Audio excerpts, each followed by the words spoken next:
la Saloum, c'est un trésor naturel, quoi. Tu dis qu'il y a ça, mais ce qui est dans le Saloum, les scientifiques n'ont même pas tout trouvé là où on vous dit, quoi.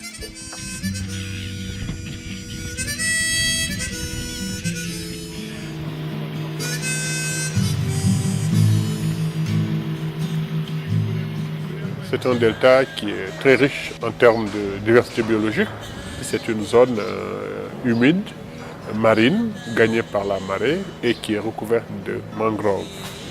Les mangroves du delta du Saloum sont très importantes d'un point de vue de l'apport qu'ils amènent aux populations locales, parce que ces populations-là vivent des ressources de ces mangroves-là. Mais dans le delta du Saloum, tout n'est pas rose, parce qu'il y a aussi beaucoup de problèmes qui sont tant naturels que d'autres liés à la pratique de la population locale.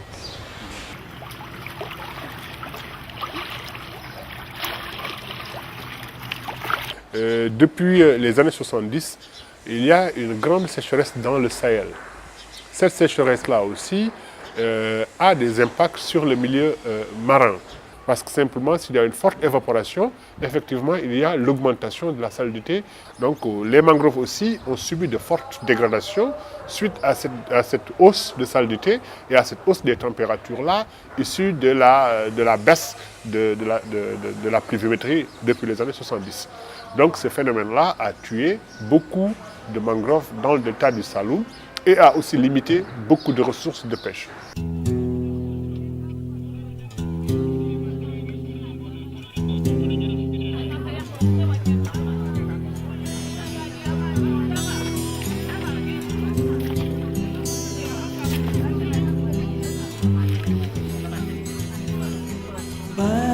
L'environnement de manière générale, monsieur, est en danger. Ça, il faut que les gens soient conscients de cela.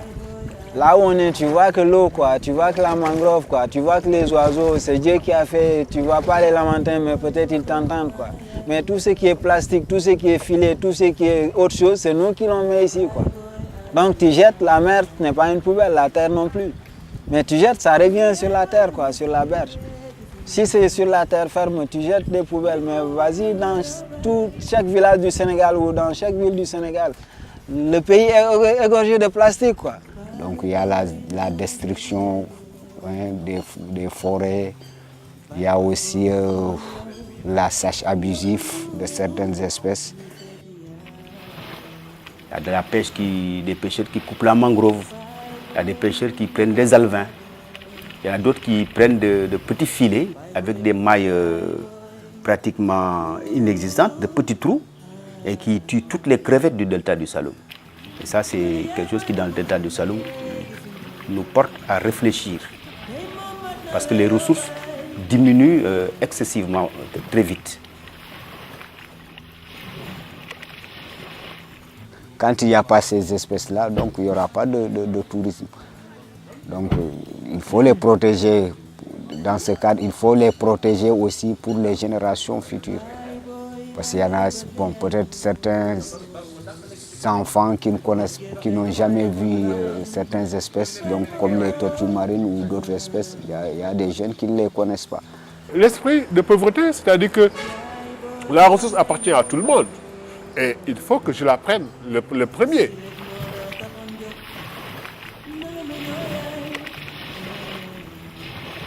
Il y a beaucoup de lois qui interdisent, par exemple, ou bien qui protègent des espèces. Il y a beaucoup d'espèces qui sont protégées, tel le lamantin qui est protégé. Il y a aussi pas mal d'oiseaux migrateurs qui sont protégés. Mais les populations sont liées à ces ressources naturelles-là, parce que les populations sont des populations pauvres, qui doivent avoir accès à ces ressources-là et qui n'ont que les ressources pour survivre ou bien pour régler leurs problèmes socio-économiques. Donc la pression des populations sur les ressources naturelles sont là, malgré les lois qui existent, malgré la conservation, malgré les parcs nationaux, malgré tout, il y a des populations qui font beaucoup de pression sur les ressources du delta du Saloum. Il faut des petits projets qui peuvent les accompagner, les décourager de la chasse, mais les accompagner d'autre part, tout en menant des campagnes de sensibilisation, impliquer surtout la population qui est autochtone de la localité, donc de leur faire comprendre que c'est des espèces qui vivent et leur vie, notre vie aussi en dépend, quoi. compte tenu de cela, pour cette protection aussi, impérativement, il faut impliquer les populations. Si tu les impliques, il faut les sensibiliser. La population, à force de les sensibiliser, les gens vont comprendre. Mais s'il n'y a pas de sensibilisation, tout projet que tu écris ou bien tu exécutes, ça vaut à l'eau. C'est zéro.